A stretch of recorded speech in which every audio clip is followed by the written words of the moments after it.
So it's this churning beach ball. And we're live. Okay. There we And go. from what I can tell, and tell me if I'm wrong on your end, I can see a little count of how many viewers are watching. I can see right now that there are 2. I have no idea. Okay. One of those. Yeah, My girlfriend though. Grace. Okay, I was gonna say, because Only if it balloons to like 6, I don't want you guys to get all nervous. I don't I want you can't guys see a number, so that's probably Okay. good. yeah, I don't see a number. Yeah, so I won't get nervous. I'll just assume that there's masses of people watching. Yeah. Oh yeah. And the value's in the replay. People come back just by the droves. The other thing you may notice somewhere on your screen, you'll be able to see the comments that anyone comments on YouTube. So if they throw something up, Nice. sometimes I can put it on screen if it's a relevant question or something like that. But if people are like, "Hey, Levi, cool hat. Hey, Jake, cool hat. Hey, Shaun, cool hat," we'll see that.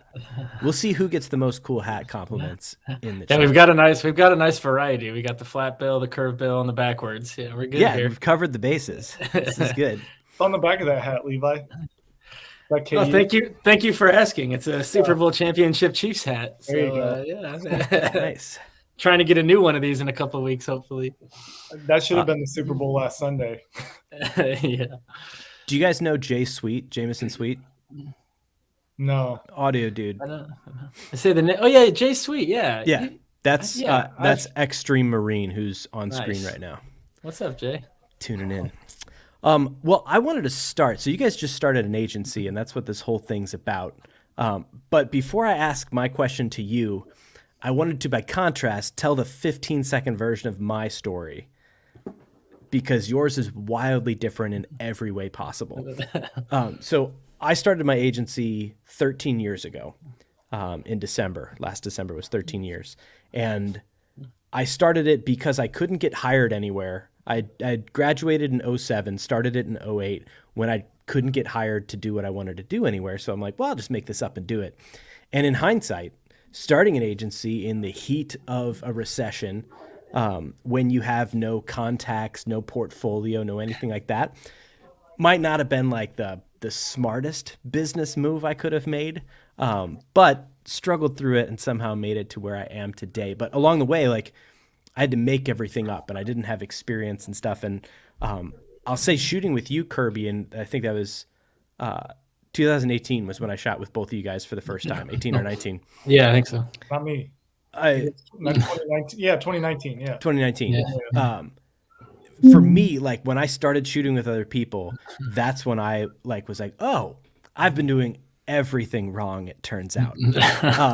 And if I could start over now, I would do it so differently. But you guys are in this opposite boat. If you guys have been doing production for years and years, and you've seen agencies at work, you've worked for them, you've worked with them, and now you get to do it yourself. Tell me about it. Why, Really where? quick, it's funny you say that because Levi's really the only one that's done it as long as for all, because I did photography for a long time. So Yeah, I mean, there's a different story between all of us. Yeah. I was gonna say Jake and I have both been doing stuff for a while, before SPLYCEHOUSE, but I mean, we have wildly different backgrounds as well. And Jake, we kind of have opposite a little bit, or Jake was, a contractor, freelance life for a long, long time. And I pretty much got a job with an agency right out of college. And I was there for my whole career, basically up until this point. So we do have lots of interesting experiences, but actually even Jake and I are very different, which is part of the collaboration that led to SPLYCEHOUSE, was kind of some of our, strengths and weaknesses that complement one another. I love the term agency too, because we only have 3 people. So I don't know what defines an agency, but I feel like you get to choose like agency or firm is another cool, like we have a video firm. It all sounds I would never call it a firm. Like that's I think of law firm when And that was a discussion a little bit too when coming up with the name SPLYCEHOUSE, not to jump too far ahead, but we were trying to decide, are we media? Are we agency? Are we creative? Are we post? Are we this? Are we that? And SPLYCEHOUSE was sort of born out of a conversation like that as well. Yeah, we wanted it to be very I had Jake Huber Media, and media is like a common go-to. Like you put media on the end of something, and House just felt like very laid back. But we're like, it's like we still take ourselves serious, or we're still serious about the work, but like we didn't want it to be like stuffy. It seems like a place I want to go. I want to go hang out at the Splice House. I mean, that was the first, our launch reel was, that was the closing line was welcome to Splice House. So, it's kind of like, just kind of fun and a little bit different. And just a gathering place for ideas and individuals. Yeah. You can come work or you can come have a beer. One day we'll get an actual house and then we'll make it work for Splice House. And then you'll do the reality TV show. I'm excited. God. Possibilities are endless. Yeah. So who is Splice? You said there's 3 of you. I know the answer, but who is Splice House? What is Splice House? Levi? I mean, I was going to tell Jake to answer it, but I mean, Jake and I kind of have been working on it for a little while now, and we kind of, started it, but then we very, very quickly brought Jake's brother Adam Huber on to work with us as well, because he's an integral part as well, and and he left his he was more similar to me in that he had a full-time position for a long for quite a long time, and decided to make the leap and help us build Splice House. So so the 3 of us. So Jay, we don't really like titles, and we don't intend on preaching titles, but if you had to give us titles, Jake's kind of the creative director, I'm kind of the DP, and Adam's kind of our director / he does, as you've probably seen, he drives a lot of our social media presence as well, which is what he did at his previous position a lot. So I was going to say your channel, while fresh, is already full of some pretty polished looking stuff. Well, it's part of our business model from the beginning was, Shaun, I'm surprised you know that, because I know you're not on social media, which I respect heavily. The social media can be, terrible in so many ways, but for us, that's the world that we live in, and like how we market and brand ourselves. The focus was always going to be like, at the end of the day, building the brand. So, Adam. And I don't know how much you know about my brother's story, but he worked at a company where they literally made viral YouTube videos, and they were number 2 on YouTube for branded content behind Lego. So they're at 7 million subscribers. I didn't know this for like 4 years when he had the full-time job. He kept talking about how he made viral YouTube videos, but I was like, whatever. Like, I don't believe you. Yeah, we all do, man. Good luck. Yeah, you talk too much. And then I finally, me and my girlfriend Grace were like browsing the YouTube page, and my brother was on a screenshot or a cover thumbnail. Thumbnail. That's what I'm trying to think of. And I looked at the views, and it was 30 million views. And I was like, what? The funny part about that is we've gone on shoots. Like I was at a shoot at the Musial Awards down at the Opera House, and I don't know how many people were coming up to him. Even adults were like, "Hey, are you Adam Huber?" And we're like trying to get his autograph or take pictures with him. And I was like, "What's going on here?" He couldn't even get in. And I was like, "This is weird." But yeah. So you guys have 3 different skill sets that come together. Tell me, so he worked at a place doing viral videos. You guys have both worked in and out of agencies for your careers. What is it that made you want to say, we want to start like, what's going to be different about, why didn't you keep doing that? What's new? What's different? Yeah. I mean, I think Jake has a more passionate answer than I do, so I'll let him go first. Yeah, I mean, I'll just this could be a long answer, so I'm going to try to just be as brief as possible. But out of the 11 years that I've been out of college, 10 of those years have been spent freelancing or independent contracting, and so for me, the early part of those years were like, obviously, I had no experience, I was making no money. But I was just building my network and working with different people and learning the process of freelance, which, Shaun, you know very much. Even if you're working independently, you still have to manage your finances differently. You're not getting a paycheck every 2 weeks. Like, everything you do is very much like a business just with one person. So I had a lot of experience in that. And so towards the last few years, the freelance part of this became a little bit of a necessity because of the amount of workload I was getting. It was pretty much beyond freelance. And I was trying to figure out what the next step would be. And so, to be honest, I was trying to think about how it would fold into an existing brand, whether that's like trying to create a full-time job and a buyout or some type of minor partnership. And at the end of the day, even though there's so many cool brands here in St. Louis and a lot of good creatives, something that was really interesting for me was actually building a brand, because I really wanted to do that. And I really was super interested in seeing a brand start from the beginning. I kind of had a little bit of experience with JCuber Media, but I was just starting. So that, and I didn't want to do it as a personal brand. I could have just maybe kept JCuber Media going. But for me, it was like, I want to collaborate with people, and trying to take that to a bigger place where I just then hire people was like very lonely sounding and like not something I wanted at all. And when you talk about the partnership, there's Levi and I have talked about this, like there's a lot of partnerships are very tough. Even though I never had one, I know how tough that could be. And so to check all those boxes between like trustworthy, honest, hardworking, organized, I mean, the list goes on. And so Levi and I just became a good fit. And I actually presented it to him, and I know he was caught off guard by it, and took some time, talked to his wife, Kylie, and eventually gave me a phone call and was like, you know, that conversation we had, yeah, let's move that forward. And then it was like, all right, let's get to work. So where we're at 3 weeks in now. Yeah. Yeah. And that's, I mean, and my answer is, like I said, his answer is a little bit more passionate than mine. Mine is a little less sexy, but I mean, I just I'd always busted my butt and on every job every day. And, you know, it was always to build someone else's brand or to build someone else's portfolio or whatever. And, you know, kind of in my mind, it was just like, if I'm going to bust my butt every day, you know, let's do something that I can build that's mine, you know? And that's kind of the short, unsexy answer on my end. And then as far as the partnership, yeah, I mean, Jake and I just, you know, we hit it off since the first day we met, and at another agency. And yeah, it really just felt like a complementary partnership.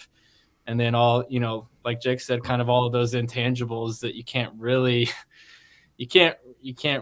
like force. They're either there or they're not, and they all seem to be there. So, and yeah, and then we just been rolling ever since, just figuring out, you know, building bus as we drive it, so to speak. I should also add really quick that I come from a family of entrepreneurs. My dad is one of 9. He's one of 6 brothers. They all own their own companies. My dad owned his own company. My mom owns her own company. So I'm not quite as smart as my dad. He's a lot smarter than me in terms of like math and all these things. But like just the thought in my mind, seeing my parents run their own businesses and family members, that it was like, is that something I would do one day? And is that something I want? And there was something that I always wanted about that. And so that's kind of a part of the story as well that I should just tie in there. Only disclosing as much as you want to disclose. What industry, as vaguely as you'd like, are your parents' businesses in? Oh yeah, no, I can tell you. My dad doesn't own his business anymore because he's retired, but he had a construction company. And when I say he ran a business, it was more like a freelance. He and my uncle, not one of his brothers, my mom's from my mom's side of the family, worked together, and it was it was just the two of them doing construction. So he had his own construction company, and Gotcha. He was really good at it. And and then my mom did still doing interior design. So okay, so this is really interesting. Yeah. So growing up for me, my father ran a cheese company, and he had a dairy distribution company, and he was absolutely a big mentor for me as I started my business, and I still talk to him about, he's since retired as well, but anytime I have something big that I'm working on, I always run it past him.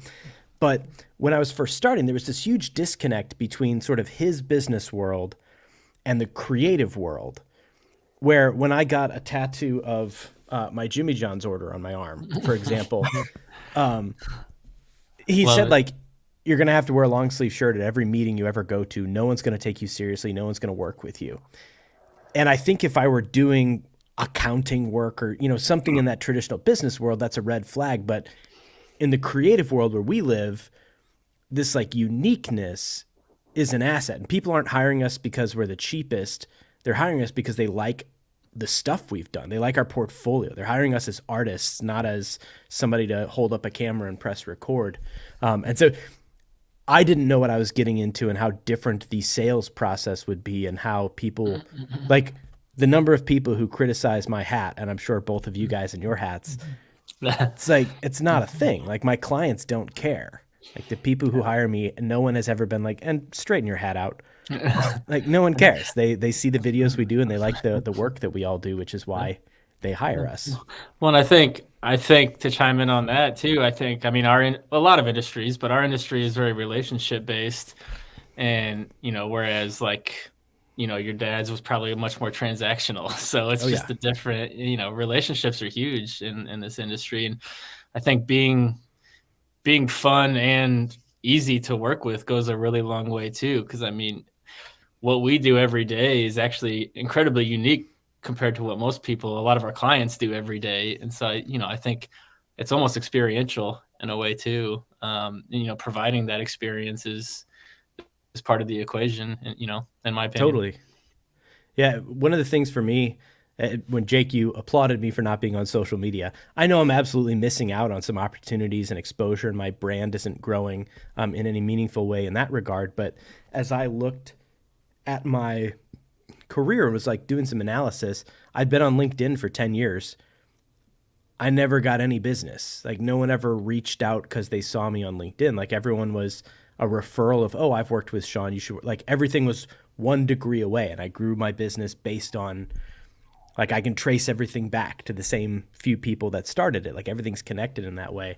And so it didn't justify the time it took as a solo one-man band to spend a bunch of time for me to create social media posts that never, like, I'm not trying to hook Nike. I'm not trying to, like, my stuff isn't that kind of stuff. I worked with a lot of nonprofits, and that world is very much connected with people. And so, yeah. And apparently those people don't mind crooked hats. If we can hook Nike through some LinkedIn post, we'll take it. Watch you guys do it. Watch you post something on LinkedIn, hook Nike, put my face on the bottom of it. I mean, I know everybody's different, and every story is different, every business is different. But I mean, I will say for us that LinkedIn in particular is a big part of our strategy. Just, and again, and honestly, like you said, I was 10 plus years ago. I mean, look how much it's changed just in that. So, it is, but again, and it's different for a one-man band versus, trying to grow and have support. And because it is, I mean, it's a lot of work to do it well and to do it consistently. But yeah, I mean, that's kind of as far as building a brand, that is definitely part of our strategy. Exposure for that brand, and hopefully one day good brand recognition out there in the world somewhere, wherever it takes us. But yeah, it definitely is part of our strategy. As like you said, as you've seen already in a few weeks now, we're hitting it pretty hard. Yeah. Well, no, your stuff looks good. I think it's cool because from a creative aspect, we go into this because we have a lot of passion towards it. And like, even what you're doing with your YouTube channel, I think the cool thing about social media in general is like, you can take that and extend it. The type of things that you would just normally see on YouTube, you can do that stuff on LinkedIn now because it is a content platform. And I have a crazy story of LinkedIn where I did get a great opportunity. I don't know if we even need to go into that, but like I've gotten opportunities from Instagram. Levi and I actually, the day we launched, excuse me, I'm going to cough. The day we launched was January 3rd, right? Monday. Yeah. Our LLC was opened up on January 1st, but that was a Saturday. And so on January 4th, we got an Instagram message from a new client who had been following me on Jake Huber Media. and it was like a huge opportunity, like through Instagram. Like he was like, oh, I'll send you an email, and the deck that was sent, I was like, oh, that was pretty serious. So I mean, through Nice. Instagram, it's weird, like how and I've had that happen before too, in the past. So you never know where people are seeing your stuff, and I think to me that's just the number one thing about the internet as a whole. And it's not just one. We can't just talk about LinkedIn. I mean, we could even go as far as to TikTok. Like, So for me in 2011, 12, something like that, I was flown to, I've told this story on my channel before, so if people watching have heard this, I'll shorten it. I was flown to Atlanta to change PowerPoint slides or Apple Keynote, to change slides at a presentation for Bacardi. Weird, I don't know why. There's a bunch of reasons why this story shouldn't be true. That's why I'm in Atlanta. When I fly back to St. Louis, Evander Holyfield is on my plane. And I was on Twitter at the time, and I got out my phone, and I was like, I tweeted at Evander Holyfield, are you on our plane to St. Louis? And after we landed, he tweeted back, yes, I was. And then like 2 weeks later, I get a phone call. It's like, hey, I'm Evander's manager. We saw your tweet. We looked at your profile, saw your company, and we were doing a lot of social media management at the time. And they're like, we need social media management. So we ended up running Evander Holyfield's Twitter account for like a year. And it's only full of pitfalls and lessons learned the hard way. But it all started because I tweeted at Evander Holyfield, and these things happen. That's a pretty cool story, actually. Yeah. But we didn't embrace the strategy of like, well, let's tweet at a bunch of other celebrities. Let's just tweet at LeBron James. Are you on our plane to St. Louis? No.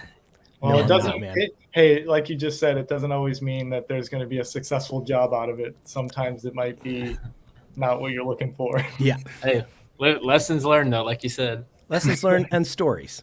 And stories. Stories gained. It's a good story. Well, I want to ask you guys, as you're now doing projects together, and I'm sure compared to the different roles you've played at agencies where as freelancers or as employees of the agency, you had your roles, very specific, probably smaller roles, not smaller, but specific. Mm-hmm. Now that you're all at the table for like client comes along to SPLYCEHOUSE, there's three people. There's three people who have input on it, who are going to weigh in on everything. So how do you approach, you get an Instagram message with a deck for a potential new client. What is your process for coming up with the right content for your clients? What does that look like? That one in particular, because that was so big, and it was a bigger project than anything we had gone through. So we went to a producer that I've used in the past on the last biggest project that I used. And he did a fantastic job. He's worked in New York and LA, and he's done huge commercials. And so that we brought in the right person for that one. Find it, just to interject, two things. We're still figuring it out. A, mm-hmm. B, finding the right people to support us is it's 1A and 1B right there. We're still figuring it out, but finding the right people, I mean, is huge. So sorry, not to interrupt, Jake. No, I mean, that's all I had to say, because you were specifically pointing to that one project, day 2 of our launch, and we were not expecting that. I mean, it was kind of the cool thing was like, I think there are people that know who Levi is, and know who I am, and know who Adam is independently. Some people know who we are all together, but I think bringing us all together under one roof, for some people, that was probably exciting, and I think we got some calls just based off of that, and I think that was cool. Leading up to it was talking with Levi and being like, we could have done this earlier, and just like in the last year opened up the LLC even just a few months ago, and then not done a big launch and just slowly but we were like, no, we're going all in on January 1st. And I'm like really like OCD about, so my last LLC was opened on October 15th, October 1st, 2015. And I was like, no, I want it January 1st, 2022. And I wanted to say that on the actual certificate. So that's kind of what we did, and we're in the phase. This month has been kind of weird because our February is like we have a ton of stuff that's like out in the world as bids, and this month hasn't been like crazy. It was for me for the first 2 weeks. It's been a little slower for us right now this week, which is good to just kind of sit down and reassess kind of where we're at. But we have a lot of stuff coming, and yeah, you can kind of feel the wave from internally. Yeah. So, and we're trying to do a lot of our own original content as well. So, yeah. And yeah, for sure. And just to backtrack on your question a little bit, I mean, that is one thing, just being fully honest. That's one thing that I'm like, you try to anticipate as much as you can. And we spent a lot of time building the foundation for Splice House before we actually launched, kind of what Jake was alluding to.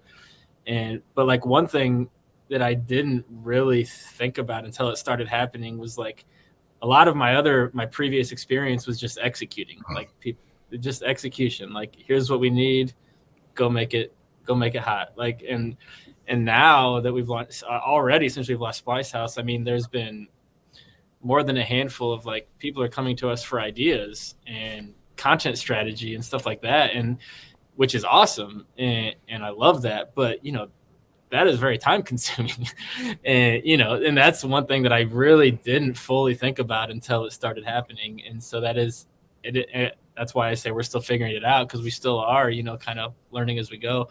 But yeah, I mean, content strategy is huge, and it's awesome to be getting more of those opportunities already instead of just executing all the time. Just kind of a sidebar to your original question. That's what I was sort of thinking, because like in my relationship with both of you guys, it's been that execution. Levi as a DP, you direct the photography. You're not conceptualizing the gig and working with marketing on what messages, et cetera, et cetera. And now you get, I guess the question is, have you always wanted to do that? Like, have you been producing stuff and been like, I wish I had more of a say in this or that? And like, is this a cool opportunity to have that control? Yeah. I mean, it's time consuming and we're still working on figuring that part of it out, but no, it's super awesome to have people be like, instead, and I'm still shifting my mindset a little bit personally, like because I, a lot of my career, and I did a lot of event stuff in my career too. And, a lot of that is reacting to what's happening in the moment, which I think I'm pretty good at, creating opportunities in the moment. But then that's a lot different than storyboarding and conceptualizing, and, which, and Jake's really good at that, which is part of the reason why one of the reasons we complement each other. But to answer your question, yes, it is awesome. And I love, because it just, it just opens up doors, and it enables you to push creative. Because a lot of times when you are executing, you're like, in your mind, you're like, I would do this much differently if I had been involved earlier. And now we're getting the opportunities to be involved earlier and influence creative, which is awesome. Yeah. I should also add too, really, when you talk about this, Levi and I are executors, and like, yeah, you come to us with a concept or you need us to show up, like, yeah, we can shoot, we can edit, we can do that stuff. And we're effective, and we've done really well on our own doing that. The big key for me, and it's funny because the conversation I had with Levi about doing this and starting Splice House before there was even a name Splice House, his first response was like, what about your brother? And I was like, well, he has a full-time job right now, but trust me, he's going to be a part of this. And even when I was talking about Levi before I had talked to Levi with my girlfriend Grace, and she's like, I had probably been thinking about it for like a couple weeks, and she's like, how do you know Levi's going to even want to do that? And I'm like, don't worry, like, it's going to happen. And like, same thing with Adam. I was like, no, like, when you have the passion around it and you bring that energy and you have the right people, like, people are going to flow to that. And so the bigger thing that I'm getting to here is Adam has a ton of experience. He did work full time for 7 years at a company, but he was freelance for I think 7 years before that. He's 2 years older than me, but he also knew he wanted to be a filmmaker since he was like a little kid. I was off playing sports. We're very, very different. He was doing plays. He was a lead actor his senior year in Kirkwood High School play. I never wanted anything to do with plays. He was making movies. He was always filming stuff. He knew he went into Webster film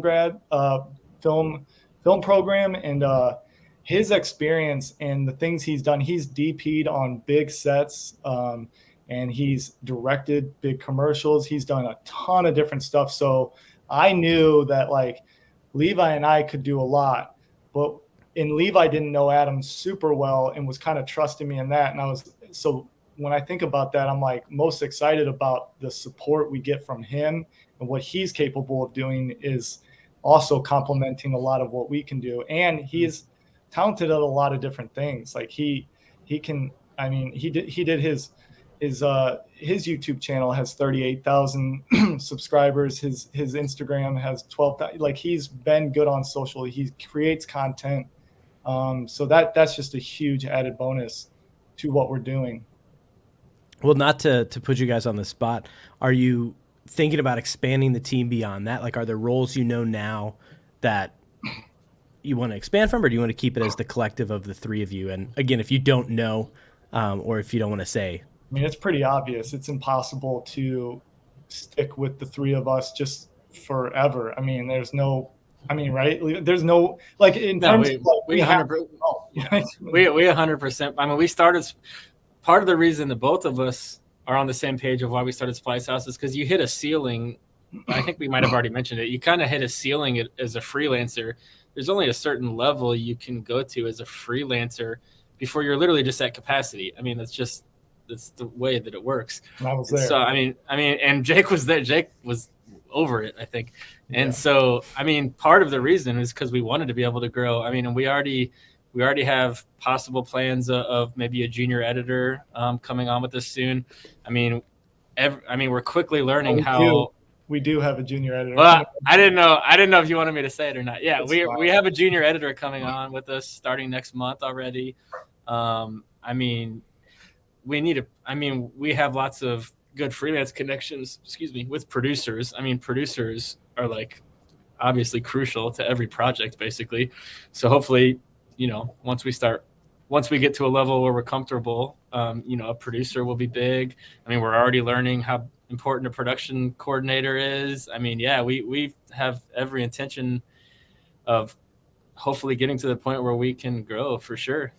Yeah, in the brief moment that we had before you went live, you were talking about how you hire people, Shaun, so you may have some understanding of how this goes. Like, I just sent all my 1099s out on Saturday. I had 25 of them. So we've, from just my LLC alone, doing all the work and hiring people as I needed, that's something that we also look to from a contract basis of like, all right, like we're getting busy, like who's the right people for the job here? And so, yeah. or even just a lot of times that might just be an audio guy. Cause if Levi and I are shooting, like we can't run audio sometimes. So we need that, so. I know a great audio guy. There's a lot of Like we got one watching right now.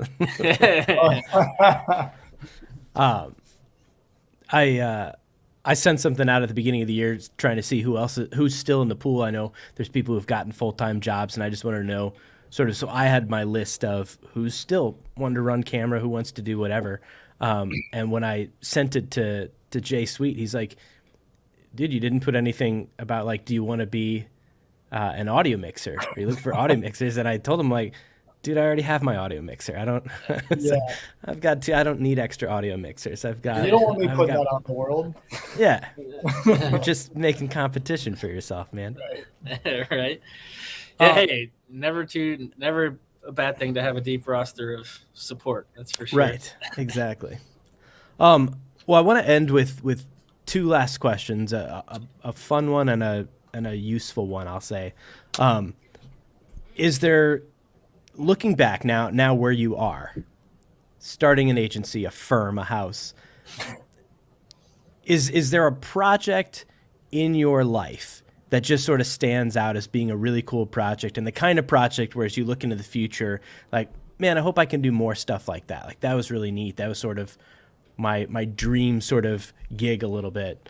What would you say are each of your sort of not the favorite, but just a highlight of like, this was a really, really cool gig and I'm glad I got to do it?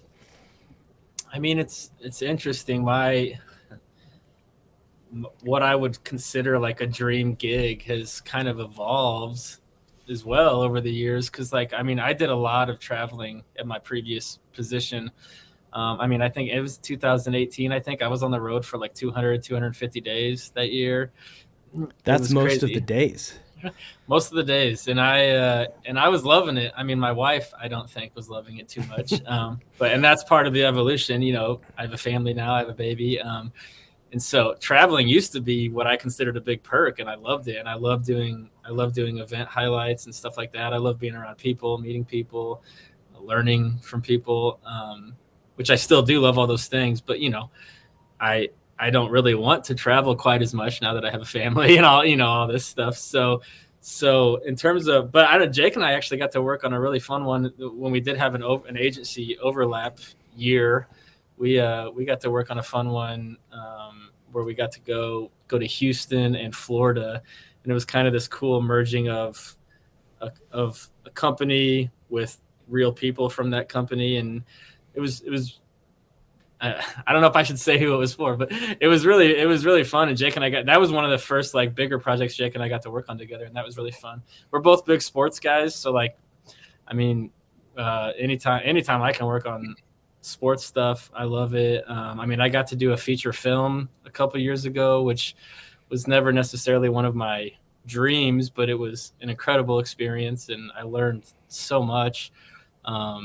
You know, I just love different types of things. I shot behind the scenes photos on 2 days of that film, and I learned so much just from shooting behind the scenes photos, let alone actually having anything to do with the film. I can only imagine. Jake actually did too. Yeah, I did too. Yeah. You learn that you don't want to do that, right? That you don't want to be on a film set. It's crazy. I mean, 16-hour days with no sleep. Like, I mean, honestly, just I've been fortunate to have lots of different experiences with travel, and I mean, I've traveled the world. I've done highlights. I've got to do the film. You know, I think I just love collecting experiences. And like you said, I mean, when you got to shoot with us for the first couple of times or whatever, I mean, for the first half of my career, I pretty much was I did a lot of stuff by myself, and then the second half up to this point, like I've been collaborating a lot more and working with a lot more people, and you just learn. I mean, you grow exponentially when you work with more people, and you know, with different types of people, and you know, so it's really hard to pinpoint a favorite project when there's like thousands. But I'd say I just love new experiences. And Jake quoted me the other. I have this like saying where experience is like compound interest, and I always, because just like every experience you learn something new, and then which it's kind of just a different way of saying the old saying where it doesn't get easier, you just get better. Like every experience is just stacks on one another, and then it's been a great ride, and I'm hoping to take all those experiences into SPLYCEHOUSE. So I don't know, Jake probably has a shorter answer than me. That was kind of long-winded. Yeah, thanks. I can echo a little bit of that, because it's funny. I used to love traveling, and I've been around the world too. I've gotten to go to Olympic Games and stuff like that, and it's once the pandemic hit, like we have not been traveling at all, hardly, especially for work. Like there's been a lot less. Not that we haven't at all, but I kind of enjoy these days right now, as I'm 35, to not really be traveling. When I do have to travel for work, it's sometimes a burden, and especially if we have to bring gear and run that through TSA. I hate that. I would rather just drive somewhere. I can't stand traveling by plane with gear. So it's kind of a hassle, but when you're young, it's like the most exciting thing ever. So those experiences to me are like, I'm not really necessarily like searching out like a crazy thing in a different country. I think what I'm most excited about is the branding of what we're doing, and seeing that like I'm like YouTube college. Like I go on YouTube and I watch like Peter McKinnon, and I watch Daniel Schiffer and these guys, and Austin Paul, and I'm like, they're in their they're in their kitchen in a small apartment and they're making like the coolest looking stuff. And I'm like, that's amazing. And Austin Paul specifically, if you ever see his stuff, he's like, he gets products sent to him and then he makes it look like it was shot for like hundreds of thousands of dollars in a living room or a kitchen. And I'm like, that's interesting because he's built a brand and now he's got an audience on YouTube. And I'm like, that's possible in today's world. And I think the pandemic has showed that more than anything, that like, where do you think the world's going? And I'm not saying that these won't be big productions, but there's also like smaller brands out there that would be like, hey, Shaun, let me just send you this product. Can you just make something like really cool out of that? And I think I'm super excited about trying to maybe get to that point where we could build an audience, because on top of not only being able to do it from a perspective of like, you can do things more effectively nowadays because of the way the equipment is and all technology and the software. And we all know, like, we all shoot on A7S3s. Like, they're pretty good compared to a lot of, we've shot on Red cameras too. And it's like, when you compress this online and you color grade it well and you light it well, like, could you really tell if it's online? Like, maybe some highlight retention. And I'm not saying that there isn't a difference, but like, I'm just super excited to know that like some of these YouTubers that build an audience now have the added benefit to monetize that and say, like, if we make your product video and we share it, like, that's a huge audience that you get to see as well. And that was what my brother's, the company he was working at, was starting to get like brand sponsorship deals just based off the audience that they had alone. Yeah. And there's a lot of people that are moving in that direction. And I'm not saying that we're like trying to do that, but that's the importance of branding in what we're doing. And I'm just excited about that. There's no one single project I'm looking forward to, but like collaborating with our small team in like a little tiny studio on like a drink pour commercial would be awesome. Yeah. So awesome. My few notes in here are, number one, I've only drank Cometeer coffee for like the past 3-4 months or whatever. I know Cometeer. Is that St. Louis? No. Daniel Schiffer did a video about it. It's like the frozen coffee. Yeah. I only know about it because he did a video about it. And it's that video. It was awesome, and all done on a tripod, and just all the motion was added in post. That's the video that he made. Like, I'm gonna shoot this only on a tripod. That one. Yeah, it's all with dry ice and stuff like that. Love it. Yeah, and it's good coffee. But to your point, that Cometeer, I don't know what they paid him, if anything, or if they just sent him the stuff, but they got a customer out of it because his audience was exposed to it. Well, and really quick, we have a program we use called Asana, where we if we have ideas, we throw them in there. And I'm like, I've got this idea where it's like a dartboard challenge where we just have different categories on the dartboard, and we all have to throw, and whatever we land on, we have to compete. Like, for instance, like, you can only shoot on like a 35 millimeter, or you can only shoot on an iPhone, and then we have to like see what I know some of this stuff takes time, but I love that challenge of like, you can only use a tripod and you can't take it off. Well, like, me and you in the middle of the pandemic, we did the 60-second challenge just for fun, and we didn't really get anybody. No one else really got involved, but we had fun doing it. That's because nobody knows, Shaun, how long this stuff takes to do. Yeah. So it's so time consuming. It's been interesting seeing this sort of content, and I too am watching the same people and stuff like that.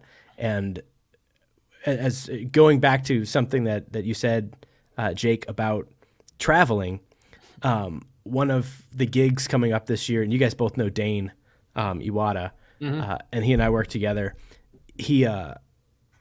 We're doing this thing at some camp on the East Coast, and we're looking at the math of driving versus flying, for that exact reason of like, well, if we drive, it's 13 hours, but we get unlimited gear. If we fly, we'll technically get there, but we still have to rent cars and all this stuff. And it's like, is it easier to just drive instead of flying? Because once the pandemic hit, I stopped traveling almost completely, save for a couple things here and there. I obviously, when they said, do you want to go to NASA at Langley Air Force Base, I got on a plane for that one. Yeah. Not better than that. Right. Well, yeah, I guess my last question, and we'll have to do this again sometime because you guys are fantastic and have no shortage of experience that I think is just awesome. It would be fun for people. Oh, here's a quick question from Jake. Can you read that, Jake? I don't know who the connected to performance Huber. What's that? I don't know. I would guess the answer is no. I would say I hope you're not related then. If you, yeah. Yeah, definitely not, because there's a lot of Huber. In fact, my dad had Joseph D. Huber Construction in Kirkwood, Missouri, and there was another person. I think they had their construction company in Kirkwood, Missouri, and they were Huber Construction, and but they were a much bigger construction company. Mm-hmm. And I was like, that's weird. Like in the same town, this town isn't that big. So, yeah. There's Hubers out there that I'm not. It's bigger than the town I'm from. I'm from a farm town of 2,300. I wouldn't be surprised though, because I have 65 cousins on the Huber side of the. So, that's crazy. It's a big family. Yeah. Yeah. At a point, Jake has more. Jake has more cousins than were in my entire graduating high school class. Yeah. We have our own high school. Yeah. Well, my last question is outward facing, and Jake, you outed yourself as being 35. I don't like to ask ages, but you put it out there. But I had said, I'm 37. I had said to you guys in the chat before this. You guys are old. What are you, 19, Levi? No, I'm 33. I'm right behind. Behind. Levi's my intern. I don't know if we've established that. Yeah. Sorry, we should have started with that. I just get Jake coffee and he gave me a free shirt. I don't even know. But Levi, if you work hard, as soon as you graduate, man, I'm sure they can make a spot for you. Yeah, he's doing all right. He's doing well. Good. I said, what advice would you have for the younger audience out there? And I think there's a lot of people right now that are interested in production, and with Daniel Schiffer and Peter McKinnon and Austin Paul, this, whole generation of YouTube University. And for myself, and it might be different for you, Levi, than it was for Jake and I. But when I went to college, there wasn't really if you wanted to go into film or production, you had to pick something. You could be an editor, you could be a director, you could be a camera operator. There wasn't anything to be oh, you want to do everything? Yeah, all you need is a laptop. Go. Mm-hmm. By the way, I'm going to out Levi really quick. He's 34, so. No, I'm not. You're 33? Yeah, and I'm not 34 till March.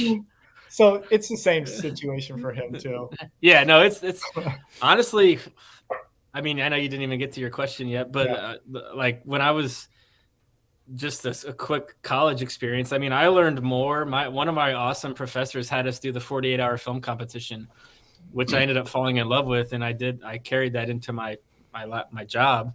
I learned more doing the 48-hour film competition in one weekend than I did in a year of school, I mean, just that hands-on experience. Did you go to school for film? I did. So I went to JUCO for 2 years for journalism, got a little associates in journalism. And then I came down to SIUE for a TV film production. So yeah, I mean, I did go to school for that, but we did do a little bit of everything, thankfully. But I mean, I was really happy to have my journalism background, honestly, because I think being able to write well can kind of serve you in a lot of areas in this industry. So I was happy about that. It kind of worked out the way that it did. But yeah, we did. Yeah, I'm not that much younger than you guys. I look it, but the question was, there's people who may look at the two of you and say, I want to do that. I want to start an agency. I want to build a brand. What advice would you give to somebody who's in high school or college, to get into a career like this? What would you tell them? Well, I would certainly start with getting into the industry itself is one thing. Starting your own brand or business or agency, you really better have some self-awareness around that, because Shaun, we all three of us know, it's not always as glamorous as it seems, like an entrepreneur lifestyle. And if you're okay with, I mean, granted, I made no money for like the first several years of starting out, and I was lucky enough not to go into debt, but like managing no money coming in for an entire month when you don't have much money. I mean, that like, it's different now, but like, it's not a paycheck every 2 weeks. So I feel like that's a whole nother topic. I won't even get into that, but that's just self-awareness on what kind of person you are and what you really want to do, and if you're going to enjoy that. But I think more than anything is like Levi was saying, experience. And so you got to get in there and start doing stuff and meeting people, and you better be somebody that people like to work with you. So you got to be a good person and be kind and do things passionately and from a good place. Because I mean, I got my start working I worked with a Sports Illustrated staff photographer, and I had no idea how to expose a camera. I had no reason to be there. I just knew the guy, and we got along. And years later, I did become good at it, and I learned a lot, and I was qualified. But just there was a lot more people qualified right out the gate. But part of that was just because we got along really well, and that's a big part of it. And I think about like people right now that would come into Splice House, like, I don't want the person that knows how to do everything but has an ego or wants to not be collaborative or like takes offense when you have a different way of doing things. I want the person that doesn't know how to do everything but is like so hungry and willing to learn and just is fun to be around like that, and has the passion like that. So I hope that answers that. No, totally. And I know Levi, you know Ronald. Yeah. Great. I love working with Ronald, and I think it'd be so much easier to find somebody with more experience than he has. But I hire him all the time because of what you just said. Like, he's eager, he's easy to get along with, he's open. He's never like, if I say like, oh, maybe we should try it this way, he's never gonna be like, no, here's why we're not doing it that way. I'm like, no, we're collaborating. Do it my way, Shaun. Yeah, no. I mean, I would totally, I agree with Jay. Be on time. Yeah. That's one of my, that's one of my bugaboos too. I hate it when people are late, but anyways, I can honestly like wholeheartedly say this, cause I've been reflective of it over the last, like since I left my last job and over the pandemic, like truly, and it sounds kind of like a scripted answer, but like truly treat every opportunity or every experience as an opportunity. Cause I mean, it's literally come to fruition probably 20 times in the last 18 months where someone that I don't really remember meeting remembered me and it turned into something. And like, I mean, like, honestly, I've met people where I was like, man, I really hope that I was cool to this person because I don't really remember. and but like, I mean, you have hundreds of opportunities, hundreds of experiences. I was traveling a lot. I was working with different clients every day. And like, you could have a bad day to one person and that one person talks about you and your reputation is out the window like that. So, I mean, I would just treat every opportunity, every experience as an opportunity, be fun to work with, try to learn. I mean, like Jake said, hungry. I mean, we're still learning. We're still learning every day. So like, I mean, just, that's you never know when an experience or a person you meet is going to come back 10 years down the road, and you just never know what it might turn into. So experience. I want to add this too really quick. And I know we're probably way over time. I thought you said like 30 minutes. I did. I'm sorry. And I feel bad that I've taken double that. Though, did we not get 30 minutes each? Is that what you meant? Yeah. 30 minutes each. Yeah. Oh yeah. Sorry. No, we still got 3 minutes each. Go ahead. Sorry, I'll be really quick here, but there's this young kid who like messaged me on Instagram, and it just so happened to be over the holidays, so I wasn't busy. I wasn't really working, and so I actually had time to kind of look at it. And there's a lot of times I'll get messages where it's like, hey, I really want to collaborate with you, but like it's like I don't have time to collaborate, and like that, and really it's like you know what I'm saying, like. Sometimes we're busy and we're working and it's like a young college kid that wants to collaborate. I'm like, maybe that's not the right approach. This kid, I can't remember how he approached it. got me to look. It was just like saying, hey, I really like that thing you did. And I was like, great. I happened to go to his profile, saw a couple things I liked. Then I messaged him back and I was like, hey, like, we're starting this new brand. Like, you should come by sometime because I kind of like your work and you seem like you're passionate. He's come by the studio twice now, hung out with us. And I just let him borrow a monitor. Like, if you ask people and you're not asking for anything, but just like, don't be afraid to like reach out, because like, you never know if somebody's just going to be like, yeah, come on by. And then if you guys are, you know, or if you guys do have things in common, then, you know, you never know what could come out of that. And I guarantee you, this kid didn't use Premiere a week ago, and he's already editing stuff now on Premiere, because I told him, I was like, all these production houses are using Premiere. If you can learn that, like, you will get work. And I'm like, I'm ready to like start putting this kid to work, like giving him real money. He's not making any money right now. He's just a college kid, so you never know. What did he edit in before? DaVinci. Okay. And I'm always looking for Final Cut editors. I know, which are such a rare breed anymore. Yeah, you should call it Daniel Schiffer. That's what you. Yeah. No, I just wanted to throw that out there because that's like a big part of it. This kid in particular happens to be really cool. And when I think about myself as 20 years old, like, he's got his head on his shoulders. I certainly didn't at 20. So if you know what you want to do, like, go out there and get it, you know? On that note, and I think evidenced by the last question I asked, what advice would you have for young people? I hate that question in a different setting than this. I like talking about the question with my colleagues, but when I was on social media and I did get never any brands to get business from, but people reached out like, hey, can I work with you?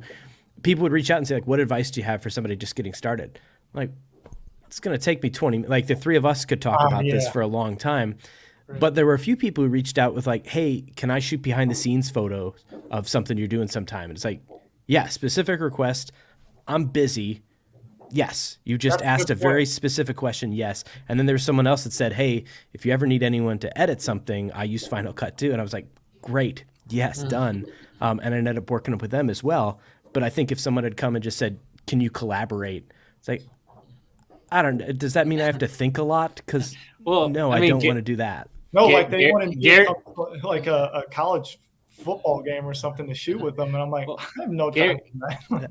Gary Vee is a big, like, me and Jake both follow him pretty religiously in a lot of ways. Not everything, but I mean, yeah, he talks about be specific and just be targeted. I mean, be targeted in what you want. And I would add to that, like, if you are trying to get out there and get experiences, don't make the other person go out of their way for you. You go out of their way for them and make it happen. Exactly. Like, I think that's what you said, Shaun, though. Like, try to like offer something with no expectations. Like, hey, can I shoot something for you? Like, if you have no experience and you're trying to get, you know, that is one way you could do it. And it's like, okay, well, yeah, you could come and shoot BTS for me. And maybe if you know, that could lead to something, you know? Yeah. So. And I'm a big believer personally in doing the work that you want to do. Yeah. And I know any number of people who could be a PA, but I know there's a bunch of people that's not what they want to do. And when someone reaches out and they're like, hey, I want to light something. I want to be a gaff. Like, can I come on set and light something with you? Like, yeah, that's specific. I know that you want to do that. You're not just trying to like get your foot in the door. Like, this is something you're pursuing. Like, that's so much easier to say yes to because it's specific, but then also because it's like, yeah, I know this is something that you're passionate about and you're not just trying to get coffee for us like Levi. Well, this is now 60 seconds shy of an hour. So I'm gonna say thank you and sorry for taking up double the time I asked for. Past Levi's bedtime. But we should do this again sometime. What'd you say? Yeah, no, I'm down. He said it's past my bedtime, which he's not entirely wrong. I got a 5-month-old here, so yeah, you know, got to sleep when you can. Is your 5-month-old sleeping through the night? He was. He's okay. Yeah, I guess don't talk. You're just gonna jinx it. Yeah, he's going through a bit of a resurgence right now. But yeah, no, it's been good, and this was fun. Yeah, be happy to do Yeah. it again sometime. Where Awesome. can we download this, by the way? Will you send that to us? I'll send you a link. Yeah. Awesome. But we'll say goodbye and then we'll talk for a second, not live, Okay. because I've got a bunch of really ignorant stuff I want to say and out some people. See you, Jay. See you, Jay. Thanks for all the comments. Yeah, Jay, you had a Yeah, lot. I don't know how many people tuned in, but thank you for watching this. If you want to get hired as an audio mixer, tune into live streams and leave comments. It works, Jay. Yeah. Thank now I you. know this guy Thank you is. for watching, everybody. I'll put the stuff, if somebody's still watching the last 30 seconds of this and doesn't notice that I put your contact information down in the description, it's down in the description. That's all. Thanks for watching.